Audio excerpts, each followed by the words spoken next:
अब सबसे पहले हम इन्वेस्टिंग को देखते हैं। देखिए, इन्वेस्टिंग का मतलब है किसी एसेट जैसे शेयर्स, बॉन्ड या रियल एस्टेट में पैसा लगाना ताकि आपको लॉन्ग टर्म में रिटर्न मिल सके। अगर आप इन्वेस्टिंग करते हैं तो स्टॉक खरीदने से लेकर प्रॉफिट कमाने तक कुछ स्टेप्स लेने पड़ते हैं। अब देखिए, इन्वेस्टिंग का बेसिक फंडा ये है कि लोग अपने पैसे को बढ़ाने के लिए किसी कंपनीज के शेयर्स को खरीदते हैं।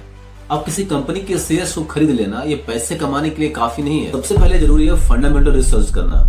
अब मान लीजिए मैं एक इन्वेस्टर हूँ, मुझे किसी कंपनी के शेयर्स को खरीदना है, उससे पहले मैं कुछ फंडामेंटल रिसर्च करूंगा। अब सबसे पहले जैसे ही मुझे कोई ऐसी कंपनी मिलती है जो फ्यूचर में पोटेंशियल दिखाती है, यानी अच्छा खासा प्रॉफिट जनरेट कर सकती है, तो मैं उस कंपनी के हर एस्पेक्ट का डीप एनालिसिस करूंगा। सबसे पहले मैं कंपनी की बैलेंस शीट को चेक करूंगा, ये समझूंगा कि उसका फाइनेंशियल पोजीशन कैसा है, कितना डेट है, रेवेन्यू कैसे ग्रो हो रहा है और प्रॉफिट मार्जिन कैसा है।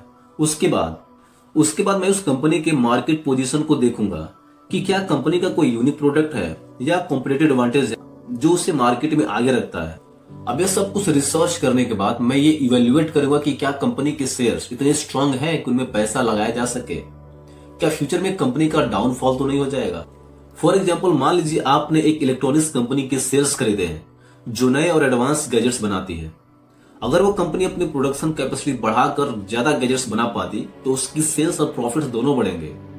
और जब कंपनी प्रॉफिट बनाती है तो उस प्रॉफिट का एक छोटा सा हिस्सा अपने इन्वेस्टर्स को डिविडेंड के रूप में देती है ताकि इन्वेस्टर्स खुश रहे और इन्वेस्टर कंपनी में ज्यादा से ज्यादा पैसा इन्वेस्ट करे।